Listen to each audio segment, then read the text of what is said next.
Dengan suara bergetar, Ustadz Adi Hidayat menceritakan kisah beliau saat ditinggal ayahandanya berpulang ke rahmatullah. Ayah saya meninggal saat saya masuk pesantren. Dan baiknya, saya rasakan luar biasa. Beliau mengajar di musalla kecil dulu, sekarang jadi masjid. Itu saya selalu di bawah. Beliau mengajar, saya tidur. Sekarang gantian, saya mengajar, beliau tidur. Dan kadang di pangku, gendong sampai pulang. Saya pernah sengaja pura-pura tidur untuk ingin tahu apa yang dikerjakan ayah saya di jalan. Jaga betul supaya nggak bangun. Begitu saya disimpan di kasur dan bangun, dia aja bercanda. Saya mau masuk pesantren, dia nggak sempat ngantar.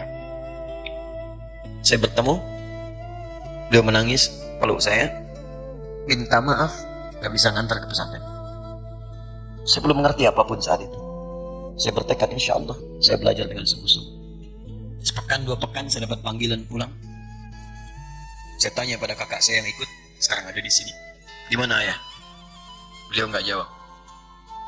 Sampai di Bandung, paman saya, beliau sekarang Sekom MUI Jawa Barat, langsung menyampaikan, nampaknya nggak akan terkejar sampai sana, mungkin sudah dimakamkan. Saya ngerti, paham saat itu bahwa beliau telah wafat. Saya pulang.